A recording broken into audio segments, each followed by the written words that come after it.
찬양하고 축복합니다. 날씨가 많이 춥습니다. 일교차가 커가지고 바람도 세게 불고 하니까 건강 조심하시고 오늘 하루도 평안한 하루 보내시길 소망합니다. 이제 오늘 말씀은 탕자의 비유예요. 예수님께서 잃은 양의 비유, 그리고 이제 잃은 드라크마의 비유를 하시고 이제 마지막으로 보여주시는 비유가 탕자의 비유인데, 저는 개인적으로 이 탕자의 비유를 좀 묵상하다 보면 처음부터 끝까지 은혜의 도가니라는 표현을 쓰고 싶습니다. 처음부터 끝까지 계속해서 은혜의 도가니예요. 어떤 내용이냐면, 먼저는 분깃을 나눠주죠. 둘째 분깃.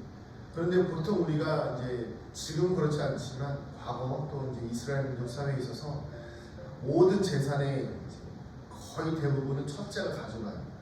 그러니까 둘째에게 있어서 자신에게 돌아올 재산은 그렇게 많지가 않죠. 그런데 그럼에도 불구하고 이 둘째는 철없이 아버지께 자신의 분깃을 달라고 합니다. 그런데 보통 이 분깃을 달라고 할 때는 아버지가 또 이제 부모가 죽었을 때 분깃을 나누거든요. 그러니까 아버지와 나와의 인연은 끝났다라고 보는 것입니다. 그래서 이제 주님, 아버지 저는 이제 당신과 인연을 끊고 나가서 살겠으니 저희 분깃을 좀 주십시오. 아주 이렇게 무례하게 요구를 하죠. 그럼에도 불구하고 아버지는 이 아들에게 자신의 재물을 나누어 주십니다. 자, 그래서 이 둘째 아들은 며칠이 안 되어서 그 집을 떠나요. 얼마나 답답했는지 갑갑했는지 자신의 욕망과 자신의 뜻을 위해서 떠납니다. 그래서 그 떠난 땅에서 열심히 쾌락을 즐기며 살아가는데 얼마 가지 못해서 재산을 다 탕진하고 그리고 심지어 그 땅에 기근까지 왔다는 것입니다. 그런데 그 가운데에서 또 한 가지 볼 수 있는 은혜가 무엇이냐면, 이 아버지가 아들을 찾을 수가 있을 거예요. 충분히 아들을 찾을 수 있을 것인데 찾지 않고 오히려 돌아올 때까지 기다리고 있다라는 사실입니다. 아버지는 능력이 있는 아버지였습니다. 부자 아버지였죠. 그런데 이 아버지는 자신의 재물을 가지고 떠난 아들이 물론 기근에 대한 소식도 들었을 것이고 알려고 하면 얼마든지 그 아들에 대한 소식을 알고 그 아들을 부를 수 있었겠지만 왜 이 아들을 너무나도 사랑하지만 이 아들을 기다립니다.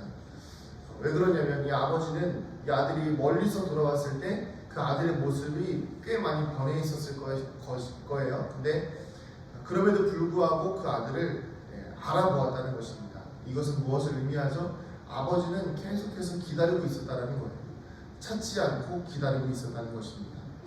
자, 그리고 이 세 번째는 무엇이냐면, 돌아왔을 때 이 둘째 아들이 더 이상 이제 내가 이 땅에서 사는 게 어렵다. 그래서 이제 그냥 차라리 아버지 집에 가서 종살이를 하더라도 내가 돌아가는 게 낫겠다라는 생각에 아버지께로 돌아갑니다. 나를 아들로 보지 마시고 종으로 여겨주세요. 그래도 그냥 아버지 곁에 있는 게 낫겠습니다. 저를 그렇게 여겨주세요라는 마음으로 아버지께 갑니다. 면목이 없고 죄송한 마음으로 아버지께 가지만 이 아버지는 돌아왔을 때 엄청난 은혜로 이 아들을 반겨주십니다. 그리고 오히려 자신의 그 지위를 회복해 주시며 둘째 아들의 지위와 또 돌아왔을 때의 큰 잔치를 통해서 아들을 환대해 주십니다. 여기도 은혜이지요. 자, 우리는 근데 여기서만 이제 끝나는 것 같습니다. 그런데 또 하나의 은혜가 있습니다. 그게 무엇이냐면 바로 이 첫째 아들을 향한 아버지의 사랑입니다. 첫째 아들이 밭에서 돌아왔을 때에도 이 아들은 분노하고 속상해합니다. 왜 아들만, 왜 둘째 아들을 그렇게 챙기십니까? 아버지를 배신하고 떠난 사람이고 아버지를 버리고 떠난 사람인데 그럼에도 불구하고 왜 이렇게 환대해 주십니까? 아버지는 저에게 내 친구들과 즐기라고 염소 한 마리 준 적 없지 않습니까? 왜 이렇게 둘째 아들만 그렇게 귀하게 생각하십니까? 라고 이야기하자 이 아버지께서 이야기하시죠. 모든 것이 너의 것인데 왜 그렇게 질투하느냐? 다 주어진 것이고 우리가 당연히 기뻐하는 게 마땅하지 않느냐라고 이야기하십니다. 자, 근데 우리가 여기서 이렇게 처음부터 끝까지 계속해서 은혜, 하나님의 사랑, 정말 끝이 없는 아버지의 은혜인데 이 첫째의 이런 불평불만에 대해서도 이 아버지는 따뜻한 사랑으로 타이르시죠. 그런데 여기서 한 가지 확인할 게 있는데 무엇이냐면 둘째 아들이 돌아왔을 때 아버지가 어디에서 아들을 맞이하죠? 문 밖에서 아들을 맞이합니다. 자, 그런데 첫째 아들이 집으로 들어가지 않아요. 아들에게 화가 나서, 둘째 아들을 환대하는 아버지에게 화가 나서 집에 들어가지 않습니다. 자, 그러자 누가 나오죠? 아버지가 나오는 거예요. 아버지가 나와서 첫째 아들을 달랩니다. 같이 들어가자고 달랜다는 거예요. 여기서 볼 때 우리는 이 첫째 아들, 즉 기존의 유대인, 기존의 예수를 믿는 사람들 또는 기존의 신앙생활을 잘 하고 있는 사람에게도 하나님은 여전히 나오신다는 것입니다. 오늘 말씀을 통해서 우리가 몇 가지 적용해 보고자 하는 것이 있는데, 먼저는 내가 누구의 자녀인가를 기억해야 합니다. 내가 누구의 자녀인가를 기억할 때 내가 어느 자리에 있든지 무엇을 하든지 또는 내가 실수를 하더라도 돌아갈 수 있는 기회가 있다는 것입니다. 우리는 하나님의 자녀임을 기억해야 합니다. 우리가 하나님으로부터 많은 은혜를 받았습니다. 사랑을 받았어요. 가장 중요한 것, 우리에게 새로운 생명, 영원한 생명을 주신 주님의 은혜를 받았습니다. 그런데 우리는 이것들을 잃어버리고 우리는 이것들을 외면한 채 밖에 나가서 내 마음과 내 생각대로 살아갈 때가 있습니다. 그러나 세상은 여전히 악하고 어렵습니다. 우리의 생명을 해하려고 하죠. 우리의 생명을 빼앗아 가려고 합니다. 그러나 그때에 우리가 기억해야 될 것은 내가 누구의 아들인지를 기억해야 합니다. 이 땅은 여전히 우리를 삼키려고 하지만 우리가 아버지께로 돌아가면 그곳에는 종들도 풍족한 생활을 누리고 있을 만큼의 은혜가 있다는 것입니다. 여러분, 사랑하는 성도님들, 우리의 삶과 인생 속에서 어려움이 닥쳐왔을 때에 내가 주님을 떠나 있었다라고, 내가 아버지를 떠나 있었다라고 생각이 된다면 지금이라도 다시 주님께로 돌아오는 은혜를 경험하게 되어지기를 소망합니다. 그럴 때에 우리 주님은 책망하지 않으십니다. 너 왜 그렇게 떠났냐? 너 왜 그렇게 떠나갈 때는 다시 안 볼 것처럼 떠나가더니 그래, 꼴 좋다. 너는 여전히 가서 나가서 밖에서 고생이나 해라. 이렇게 내버리지 않으신다는 것입니다. 여전히 문 밖에서 기다리고 계십니다. 여전히 우리를 안아주실 것입니다. 여전히 우리를 사랑해 주실 것입니다. 그 하나님의 사랑 앞에 돌아가는 우리가 되어지기를 소망합니다. 두 번째는 무엇이냐면 이 둘째 아들과 첫째 아들처럼 나의 요구를 나의 욕망으로 채워서는 안 된다는 것입니다.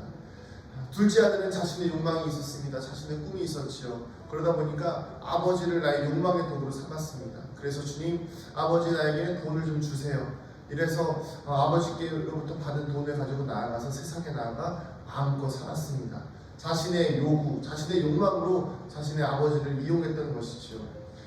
첫째 아들은 또 어떻습니까? 아버지와 항상 함께 있었지만 아버지에 대한 불만이 있었어요. 왜 그렇죠? 자신도 무언가를 쓰고 싶었지만 아버지를 너무 무서워했던 거예요. 아버지를 너무 두려워했던 것입니다. 아버지에 대한 사랑이 없다 보니까 둘째 아들처럼 아버지에게 마음껏 요구하지 못했어요. 이게 왜 그렇죠? 아버지를 자신의 필요에 의해서 또 생각하다 보니까 아버지와 아들의 건강한 관계가 이루어지지 못했다는 것입니다. 사랑하는 성도님들, 우리는 우리 보통 이 탕자의 비유에 대해서 예수를 모르는 사람들이 예수님을 믿고 돌아오는 것으로 생각하기 쉽습니다. 그리고 첫째 아들을 우리 기존의 그리스도인들로 볼 수도 있지요. 자, 그렇다면 중요한 것은 무엇입니까? 우리는 이 첫째 아들의 모습처럼 때로는 불평도 있고 불만도 있을 수 있다는 것입니다. 아버지에 대한 둘째 아들에 대한 또 새로운 성도들에 대한 이 땅에서 예수를 잘 모르는 사람들에 대한 불만이 생길 수 있다는 것이죠. 그런데 중요한 것은 무엇입니까?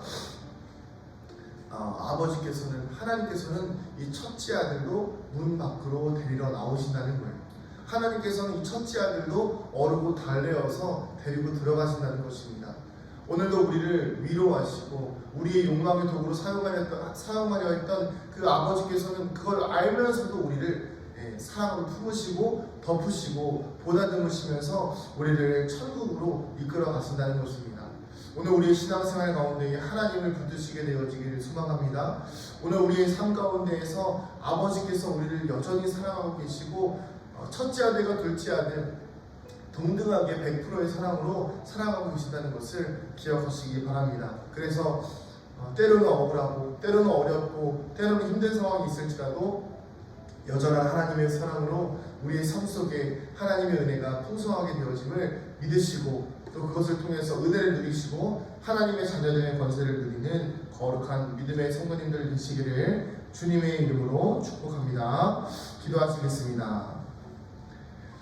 하나님, 우리 사랑하는 성도들의 삶과 인생 속에 첫째 아들과 둘째 아들과 같은 때로는 어려움과 어리석음들이 있긴 하지만 그러나 주님 그 가운데에서 여전히 따뜻한 사랑으로 위로하시고 우리를 보다듬으시는 아버지의 은혜를 경험케 하여 주시옵소서.